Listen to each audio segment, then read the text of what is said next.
আসসালামু আলাইকুম।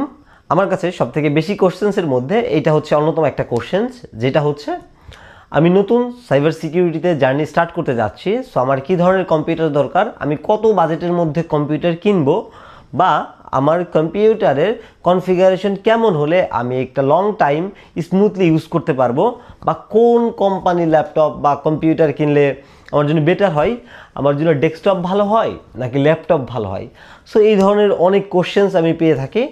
সো আমি এই কোশ্চেন্সগুলারই অ্যান্সারটা আজকে দিচ্ছি। সো আমি আপনাদের জন্য একটা পিডিএফ বানিয়ে ফেলেছি, যে এই ধরনের কনফিগারেশন আপনার যদি হয় তাহলে আপনার ভালো হবে, বা আপনি একজন বিগিনার তাহলে আপনার কোন ধরনের কম্পিউটার কনফিগারেশন হলে আপনি নর্মালি একটা লং টাইম ইউজ করতে পারবেন, এবং কতদিন পরে বা কখন আপনি বুঝতে পারবেন যে আপনার কম্পিউটার আপগ্রেড করতে হবে। সো আমি এইসব নিয়েই কথা বলবো। সো দেরি না করে কম্পিউটারে চলে যাই। আমি আমার কম্পিউটারে চলে আসছি। সো কম্পিউটারে আমরা এসে দেখতে পাচ্ছি এখানে আমি একটা cyber security PC set up guide 2026 আমি সেট করে রাখছি। সো আসলে এখানে আমাদের প্রথমেই আসি আসলে বিগিনার যারা আছে, আমরা বিগিনারদের জন্য আসলে আহ, কেমন কম্পিউটার সেট আপ থাকবে। সো মেইনলি যখন আমরা কেউ স্টার্ট করতে চাই একটা সাইবার সিকিউরিটি জার্নি বলেন, বা আপনি যেই ফিল্ডেই যেতে চান, তো আমাকে স্টার্ট করার সময় দেখা যাচ্ছে যে টাকা পয়সা একটু কম থাকে, কোর্স ফি থাকে, বা হাবিজাবি অনেক ইস্যু থাকে। সো এইসব জায়গা থেকে বেরোনোর ক্ষেত্রে দেখা যাচ্ছে যে ইনিশিয়াল অবস্থায় আমার র্যাম থাকে হচ্ছে 8 জিবি, 4 জিবি। সো আমি সাইবার সিকিউরিটি যারা একদমই বিগিনার, যারা তারা স্টার্ট করতে চাচ্ছেন, তো তাদের জন্য আমি বলবো যে প্রথম অবস্থায় আপনি যদি সিপিইউটা থাকে মিনিমাম কোরাই 5 থাকা উচিত, বা এর থেকে বেশি থাকলেও ভালো। আহ, সমস্যা নাই, ইন্টেল ইউজ করতে পারেন। বা যদি একটু টাকা পয়সা বেশি থাকে তাহলে ইন্টেল, যদি কম থাকে তাহলে রাইজেন। হুম। সো এখানে আসলে ডিপেন্ড করে আপনার উপর, আপনার যেটা আছে সেটা দিয়ে হবে, এখানে আসলে কোনো স্পেসিফিক কিছু না। প্রথম অবস্থায় আপনি র্যাম 8 জিবি দিয়ে শুরু করতে পারবেন। ওকে, এন্ট্রি লেভেলে আপনি 8 জিবি র্যাম দিয়ে শুরু করতে পারবেন। আপনার যদি 8 জিবি র্যাম থাকে তাহলে আপনি শুরু করতে পারবেন ইনিশিয়ালি। বাট একটু প্যারা খাইলে হইতে প্যারা খাইতে পারেন। মানে প্যারা খাইতে পারেন বলতে, ধরেন আপনি একসাথে ভিএমওয়ারে কালি রান করলেন এবং পাশাপাশি আরো কিছু সফটওয়্যার আপনি রান করলেন, তখন দেখা যায় একটু স্লো করতে পারে। বাট ইটস ওকে, যখন আপনি ইনিশিয়াল স্টেজে আছেন তখন এটা আপনার জন্য ওকে, আপনি স্মুথলি কাজ করতে পারবেন প্রথম অবস্থায়। তো এই মূলত আপনি যদি নতুন হন, একদম প্রথমে স্টার্ট করতে যাবেন, তখন আপনার জন্য ইটস ফাইন, আপনি 8 জিবি র্যাম দিয়ে শুরু করতে পারবেন, 256 বা 500 এসএসডি বা স্টোরেজ, যেটাই বলেন। সো এটা থাকলে কোনো সমস্যা নাই। আর বাকিগুলো থাকতে পারে, কোডটা যদি একটু বেশি হয় তাহলে ভালো।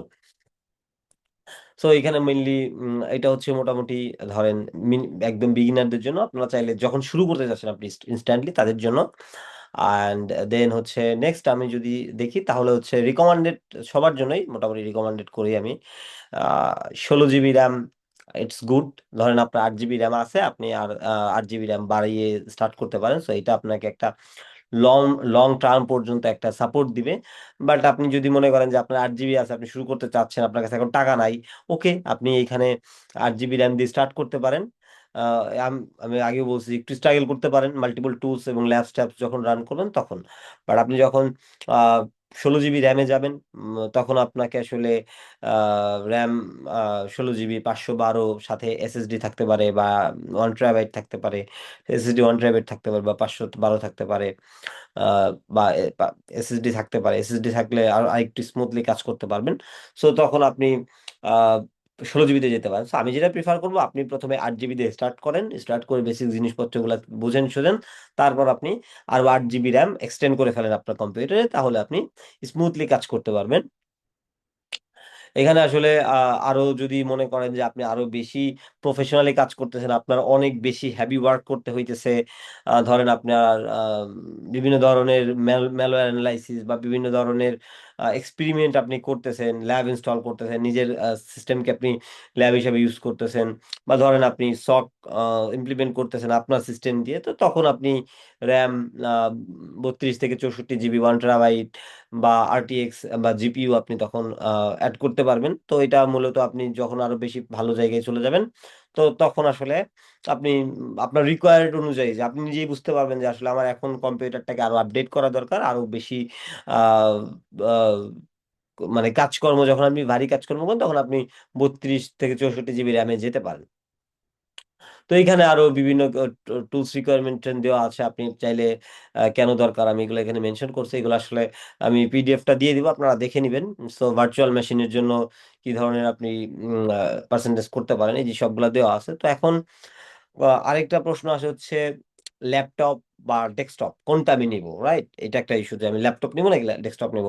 সো দেখেন, ল্যাপটপে কিছু সুবিধা আছে, আবার ডেস্কটপে কিছু অসুবিধা আছে। এখন ল্যাপটপের ব্যাপারটা হচ্ছে ল্যাপটপ আপনি পোর্টেবল থাকবে, আপনার ব্যাটারি ব্যাকআপ থাকবে, দেন হইতেছে আপনি যদি মুভ মানে র্যান্ডমলি মুভ করেন, ট্রাভেল করেন, তো সেক্ষেত্রে আপনার জন্য ল্যাপটপ বেস্ট।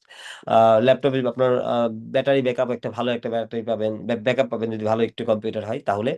তারপরে হ্যাঁ, সো পোর্টেবল থাকবে, আপনি মুভ ফরওয়ার্ড করতে পারবেন। সো ল্যাপটপ একটু কস্টলি, ল্যাপটপ হইতেছে ডেস্কটপের থেকে একটু কস্টলি, অর্থাৎ আপনি যেই টাকা দিয়ে আপনি ল্যাপটপ কিনবেন সেই টাকা দিয়ে আপনি ডেস্কটপ ভালো বানাইতে পারবেন। বাট ডেস্কটপ তো আসলে একটু অসুবিধা আছে। ডেস্কটপে আবার কিছু সুবিধাও আছে, আপনি র্যাম যে কোনো সময় আপগ্রেড করতে পারেন। র্যাম আপনি চাইলে ল্যাপটপে আপগ্রেড করতে পারেন, বাট কিছু ল্যাপটপে দেখা যাইতেছে স্লট নাই, তো সেক্ষেত্রে এসএসডির জায়গাতে দিতে হয়, তো এটা আলাদা বিষয়। কিন্তু আপনি ডেস্কটপের ক্ষেত্রে হচ্ছে যে কোনো সময় আহ, মানে অ্যাড করতে পারবেন যে কোনো কিছু। সো এটা আসলে আহ, উম, মানে বাসায় থাকতে হয়, বাসায় থাকতে হয়, আপনি তো এটাকে নিয়ে সবসময় ঘুরতে পারবেন না। সো এটা একটা অসুবিধা। সো আপনার যদি মনে হয় যে আপনি প্রফেশনালি আপনি বাসায় বসে একটা জায়গায় কাজ করতেছেন, তাহলে ডেস্কটপ আপনি নিতে পারেন। আপনি ল্যাপটপ যে টাকা দিয়ে কিনবেন সেই টাকা দিয়ে আপনি ডেস্কটপ বানালে আপনি অনেক ভালো ডেস্কটপ পাবেন, অ্যান্ড অবশ্যই অনেক স্মুথ কাজ করে, অনেক মজার ডেস্কটপে কাজ করে ল্যাপটপের থেকে, আমার পার্সোনাল এক্সপিরিয়েন্স। আমি নিজেও ল্যাপটপ ইউজ করি না যদিও, আমি নিজেও যদিও ডেস্কটপ ইউজ করি ল্যাপটপ ইউজ করি, যেহেতু আমার অনেক মানে যেতে হয় অনেক জায়গায়, তো সেক্ষেত্রে। সো দেন হইতেছে বাজেট, এখানে আমি একটা র্যান্ডমলি বাজেট দিয়ে রাখছি। সো এখানে আসলে খুবই ইম্পর্টেন্ট থিং এখানে, মানে এসএসডি আর হচ্ছে এইচডিডি।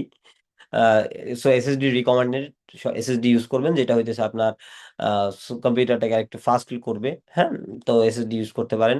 এবং এখানে এইচডিডি হচ্ছে একটু স্লো।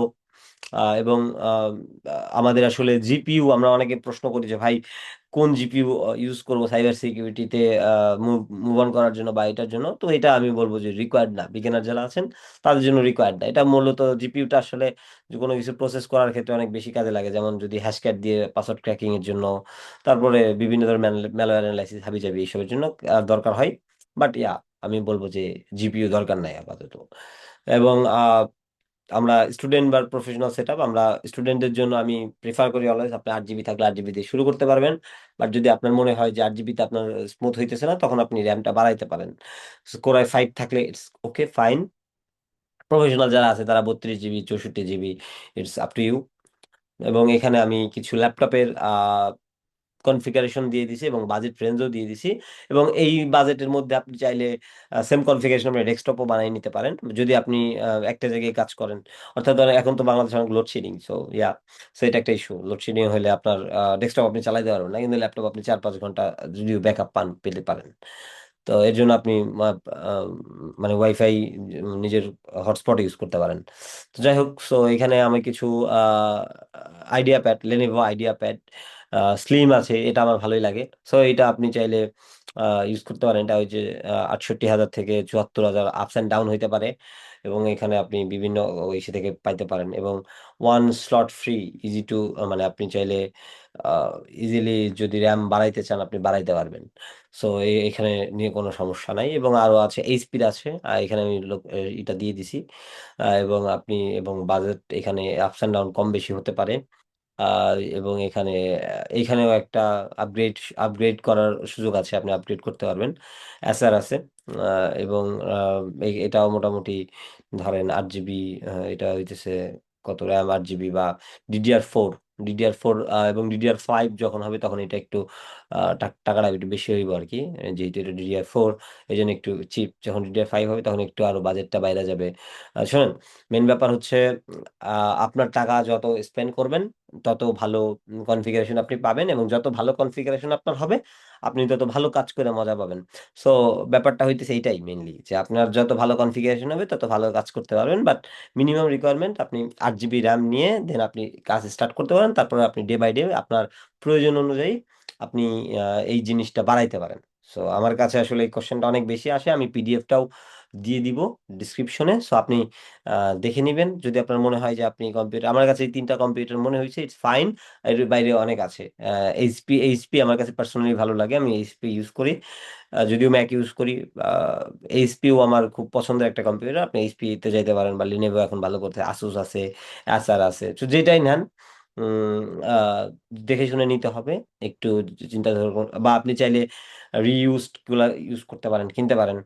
ধরেন আপনার প্রথম অবস্থায় আপনার কাছে টাকা পয়সা নাই, আপনি তাইলে আপনি সেকেন্ড হ্যান্ডও কিনতে পারেন, বাট ট্রাস্টেড সোর্স থেকে আপনি সেকেন্ড হ্যান্ড কম্পিউটারটা কিনতে পারেন। যেখানে আসলে আপনি ইজিলি যায় কোনো সমস্যা হলে তাকে বলতে পারেন।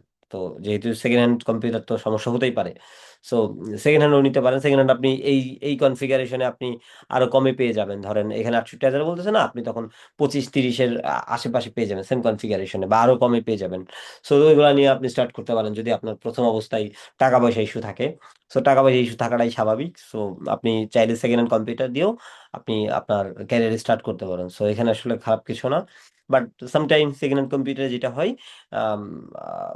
কম্পিউটার আপনি কেনার পর তাদের সার্ভিস ভালো দেয় না। সো এমন কোথাও থেকে নেওয়া যাতে আসলে আপনি তার সাথে ওয়ান টু মানে কোনো প্রবলেম হলে তাদের কাছ থেকে সলিউশন নিতে পারেন। সো এটা হচ্ছে ব্যাপার। সো এই ছিল কম্পিউটার কনফিগারেশন, এখানে আসলে বলার কিছু নাই। আপনি যেই সেক্টরই যান, সাইবার সিকিউরিটি বলেন বা যেই সেক্টর বলেন, আপনার কম্পিউটার কনফিগারেশন যত ভালো হবে, আপনার তত কাজ করে আপনি তত মজা পাবেন, তত আপনার ভালো লাগবে সবকিছু করতে, একসাথে মাল্টিটাস্কিং করতে পারবেন। তো এই ছিল আজকে ভিডিও। আসসালামু আলাইকুম, ভালো থাকবেন। যদি ভিডিওটা শেয়ার মানে ভালো লেগে থাকে আপনার, অবশ্যই শেয়ার করে দেন আপনার ফ্রেন্ডকে, যার যে কম্পিউটার কিনবে ভাবতেছে বা সাইবার সিকিউরিটিতে জন্য স্পেসিফিক্যালি কিনতে চাচ্ছে, তো সেক্ষেত্রে তাদের কাছে আপনি শেয়ার করতে পারেন। তো আজকে পর্যন্তই, ভালো থাকবেন সবাই, আল্লাহ হাফেজ।